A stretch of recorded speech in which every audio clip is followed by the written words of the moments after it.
Hi, everyone. I'm Ben, the host of the Ben Community Podcast, a space where ideas rise from the ashes of uncertainty and spark new paths forward. Today, I have a guest, Carla Traini, a cross functional educator, mentor, and creative systems thinker who has led global design teams, empowered students, and mentored innovators through complexity. We are trying to talk about her experience in different settings, including as a lecturer at a university and also Futures Skills Academy, and trying to learn how she thinks about leadership, learning, and transformation. Let's explore that what it means to truly think systematically and why clarity, curiosity, and complexity matter more than ever.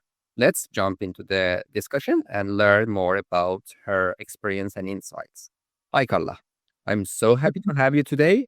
Maybe you want to add something to my intro. Feel free to share it. Well, I think the intro is very clear and very compelling. I have a past in design and a present in education, a future that is meant to be more axed on psychology and neuroscience, as this is what I'm studying at the moment. So I am a perpetual learner and a curious mind, and I like to work with people that have the same mental setup, I would say.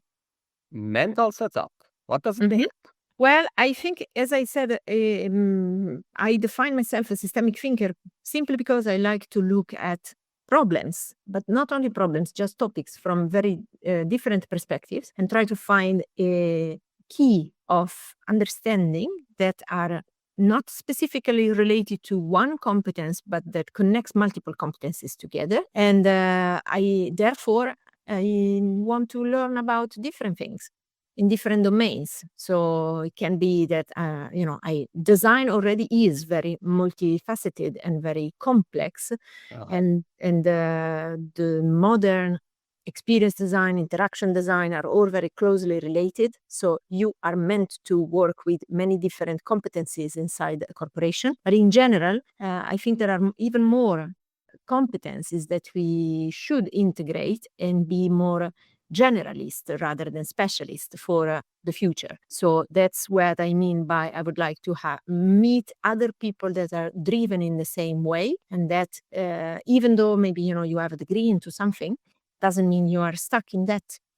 So you can expand your knowledge into other directions and be more horizontal rather than vertical in the way you face professional challenges or a different professional environment. So that's what I mean by that. so, Carla, as I know, uh, you in your journey engaged in different disciplines and different contexts, including design, anthropology, education, and psychology. What would you say is the thread that connects it all? Yes, very good question. I asked this question myself multiple times. What I can say is that is a genuine curiosity for how do we work as human beings? How do we think? How do we behave? Why do we behave in the way we behave? What is at the source of our behaviors in terms of physical behaviors, social behaviors, mental attitudes toward thinking, analyzing the biases, the stereotypes that we imply. What does it mean on a cultural level? So on the whole culture we live in, but also in the relationship with other cultures. I mean, our world is globalized, so it's still important to speak about singular cultures, but there is a global culture also that is happening at the same time of our local culture and challenges it all the time. So the mindset, the mental frames that we use are multiple and always more and more complex. So I am willing to understand why we do what we do. That's the main point. So I found when I graduated in design, I remember I started working, and then I was working with clients with different cultural backgrounds, with the Middle East, with Northern Europe. So I was confronted already with different users that had different needs. So immediately I said, okay, I need to understand more. And the answers to the question I had were coming from anthropology in the first place. So I started a master in cultural anthropology. And then in time, I understood that it was not enough. So I wanted a psychological perspective on that. So now I'm studying psychology. So I'm expanding in different directions, always with the same intent. So that's why. So that's why you describe yourself as someone who sees both the forest and the trees, Mhm. right? Exact exactly, exactly. I think it's very important in this, sometimes also in the business context, especially, we are very focused on the tree and we lose sight of the forest. So, we only care about what happens in there, in our business, in our region, in our country, with our clients, etc. And there is less of a focus on the integration of the practices we put in place in one country with the rest of Europe, for example, just to stay on a regional level. And that's a systemic problem I I believe we have as a European community where, every country is still very much disconnected from the others. Certain things are in place, many more should be considered. And in the way we do business, in the way also we look at education, etc., there is not a lot of alignment. So that's yeah. Yeah, exactly. And exactly, I wanted to connect the concept of saying at the same time the forest and the trees to systems thinking and complexity, which is one of the main, areas that you are interested in. How do you personally define systemic thinking, and why do you think it's so crucial today? I think it's crucial because when you think in systems, so you have a business, let's say, or you are even without putting business into the equation, you are starting a community. You are thinking about developing an idea. This idea is gonna be living in a context that is made of different cultural identities, is made of different set of values, is made of different laws and legislations or different rules. All of these are separate ecosystems on paper. So you may think, okay, I just want to open I don't know, a YouTube account. I don't need to know about these things. Who cares? Well, they impact the way your audience engages with you, the type of content you're going to develop. It engages as well in the how long your community will be alive. What is the relevance of the topic you treat? Who are the people you're going to invite? All of this is part of different, apparently disconnected ecosystems that in fact are connected. So the more you can work on your tree, but also sometimes take a little helicopter, go up there and look at the rest of the trees you are also dealing with, then you will understand that there is much more connection and opportunities for collaboration because that's the other side of the coin. Most commonly, the other ecosystem are seen as competition. I prefer to look at them as collaborations. So opportunities for collaboration rather than competitors you have to fight with. So I think if we start working and considering opportunities instead of competition, there is a lot more progress that products and companies and society in general can make rather than doing things in the same old way and protect your own piece of land. It's a lot more relevant to consider the system and see how together we can improve the quality of life, business, education, societal change on a global level. Speaking of systems thinking and complexity, at the same time, you are busy with the concept of future as a whole. And for example, at HU and also Futures Skills Academy, you work with young talents and creative thinkers. And when we are talking about future, most of the time, we have no idea what future holds for us. What does future ready education mean to you, and how you try to help those young talents and creative thinkers to think or act in a different way? Mhm.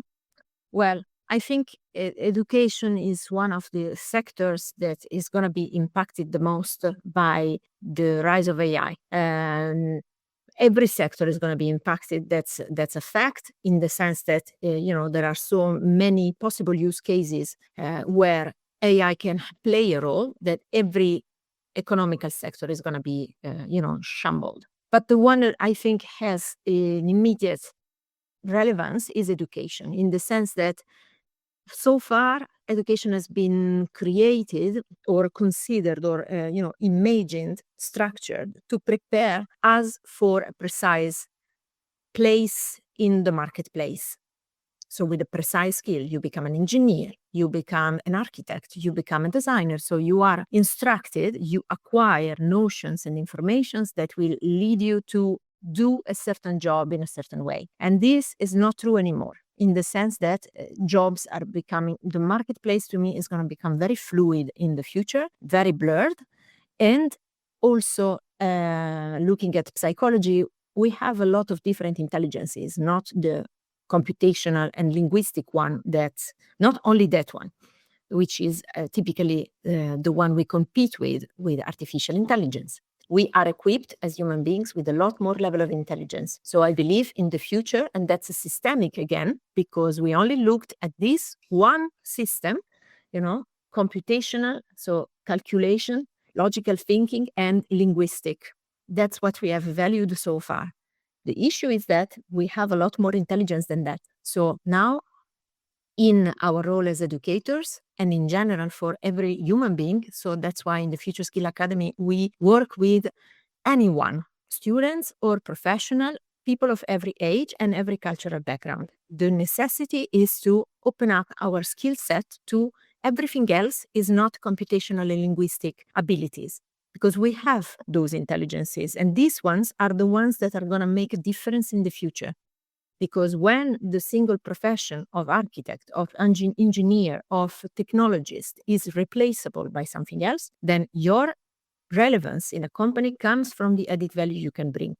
And this has to be related to something else: your social abilities, your adaptability, your resilience, your ability to connect the dots in different perspectives, indeed, to find possible other futures and solutions that will orient the actions we do today. So I believe educators have a role, in very important role to play in that sense, to allow students to actually build up those different skills by, probably, maybe one of the scenarios could be that the higher education as we know it today is not going to be that anymore. It's going to be fragmented in plenty of different segments and units, and everybody will be able to compose their education a la carte in the way they want.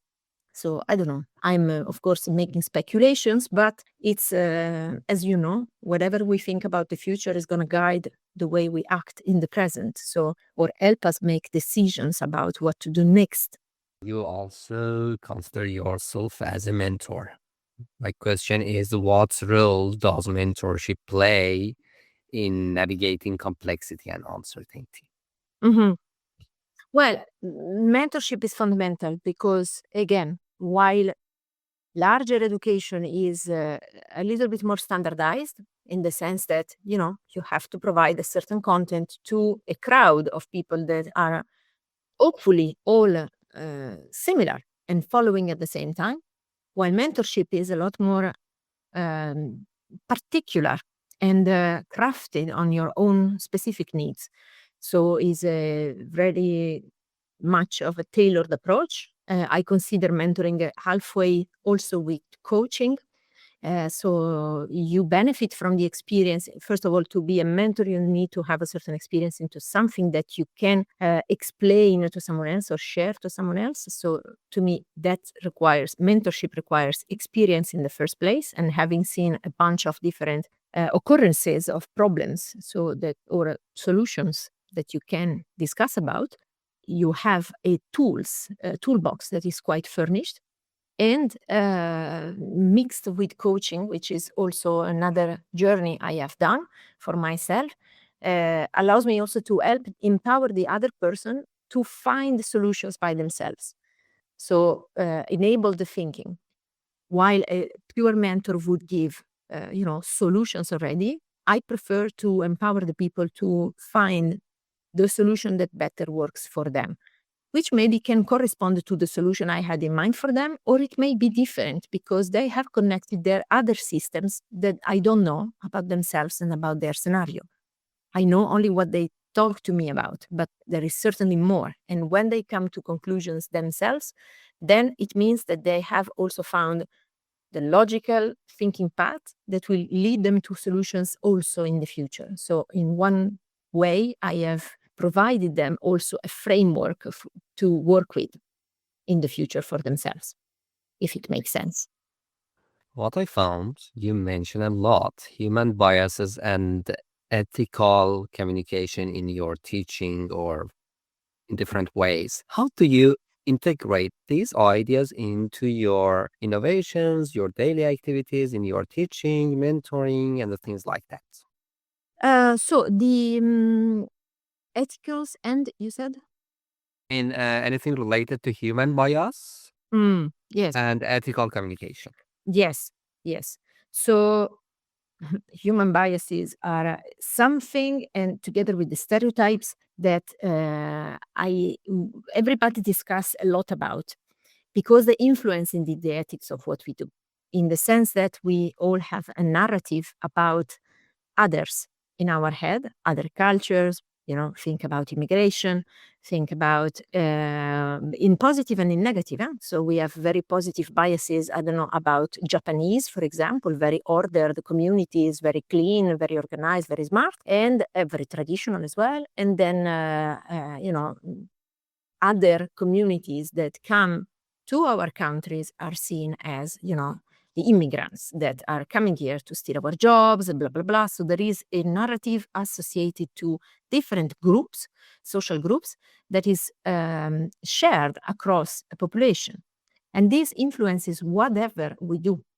So there is a subtle level of common understanding we have about things and structures and people, etc., that we carry with us. No matter how hard we fight it, it's there, and has a social role to play because it's also in helping social recognition. So if I am in a foreign place and I'm by myself and I meet someone else that starts talking, and immediately I recognize certain patterns and certain narratives, I feel reassured because I am with someone else that thinks like me.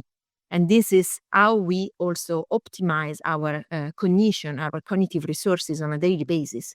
If we are in a context and we talk with other people, we hear other people talking, we are immediately put them in a box in our brain and said, okay, this person is like this person is like that, is a way to save cognitive energy, if you want.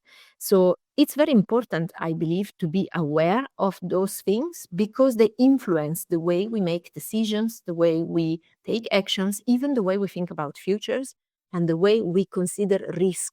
We assess risk as a business. So I work on this sense as well with entrepreneurs, really because, again, there is a very common misconception that you have to be driven by your passion to do something that works. To me, is the opposite. You really have to leave the passion on the bedside table and be very logical in the way you analyze actions and investments for your business, in the way you define future plans for your business, because emotions are met with biases most of the time. So your mindset as an entrepreneur has to be somewhere else. So this is part of the mentoring I do with entrepreneurs, really because it's otherwise impossible. Your brain is looking for stability and patterns that repeat themselves in an expected way. Your business, on the other side, is looking for resilience, for flexibility to change form and adapt to the context as fast as possible to be staying relevant to audiences and to the market, to the culture, to everything is around.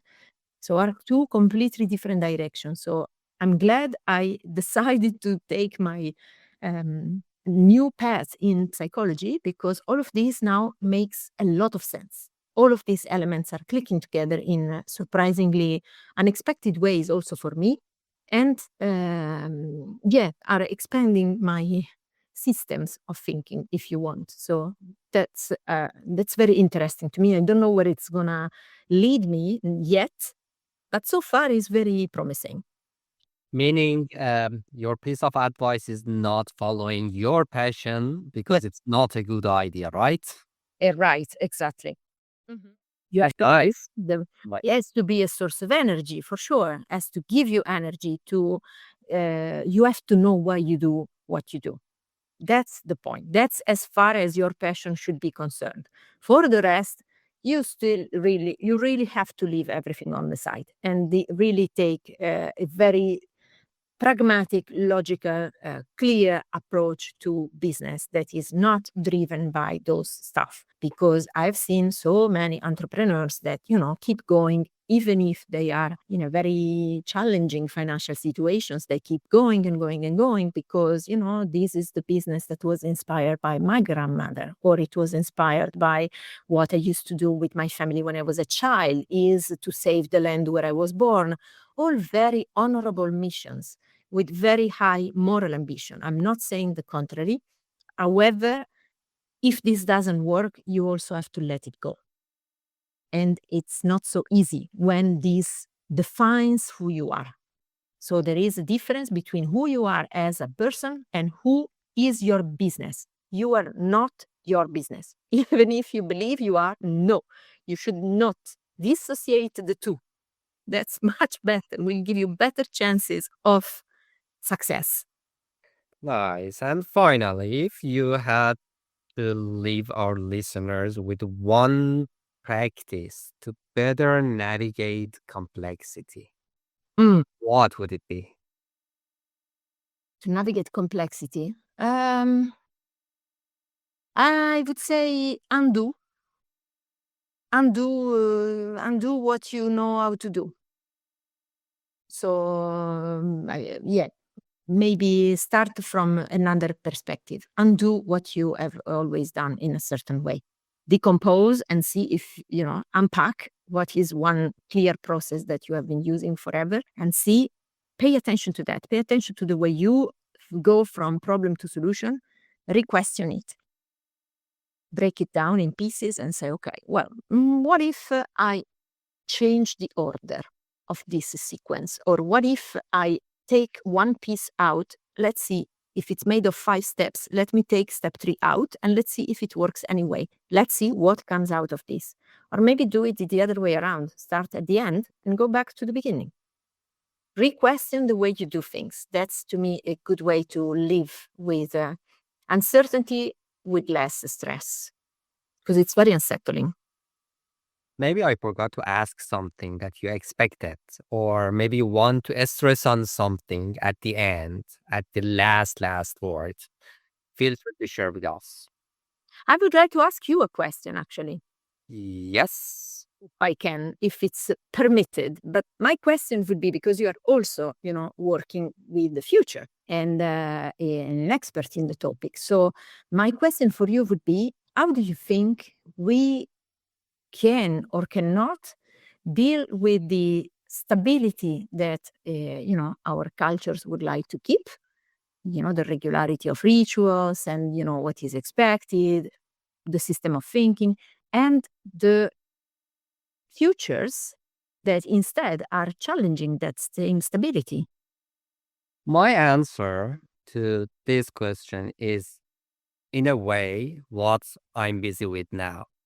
Mhm. Meaning, now I'm specifically focusing on building kind of community driven initiatives because I believe in kind of collective intelligence and just bringing people together. I'm trying not to predict future. I'm trying to invite people to join for thinking, or I prefer to say co-thinking, co-creating, co-shaping. And just going forward or moving forward with the emergence. And as you mentioned, trying to think in a different way by reframing the way we are thinking about futures. Because future is nothing. There is no future. At the same time, there are lots of futures because future is something, a concept in our mind. And the way we need to learn or practice is try to talk, to discuss about different scenarios, about our imagination, and try to focus on co creating something and be open to learn, to listen, and as you mentioned, sometimes even undoing or unlearning, and just being open to embrace the uncertainty. And that's it. And that's why I have no idea what future or futures holds for us. But I know the way now we are taking can help me to do something right now, maybe to shape something we can experience in one of those scenarios in the future. Does it answer your question? It does. It does. Very interesting. Thank you. Thank you. That was really inspiring for me having you in this episode. And hopefully in the future, we will talk more because you are kind of, based on my understanding, a true connector of thoughts, disciplines, and people. If someone wants to learn more about you, they can, I think, easily they can find you on LinkedIn. We are sharing your LinkedIn as well in the description of this episode, and we are publishing this episode in different platforms, including Spotify, Apple Podcasts, Castbox, and other platforms. And we are sharing some contents related to our conversation as well, including, for example, a summary of this episode. And if they have any comment or feedback, feel free to our listeners to share with us. Get And that yeah, conversation should be going on. hope to see you and talk to you more in the future and learn from you more. I mean, based on your insights and experience. If you don't have anything else, we can just say goodbye. Until the next time, I'm Ben, the host, and maybe in the next episode, we are talking with another amazing people about their experience or insights. Thank you, Ben. Appreciate.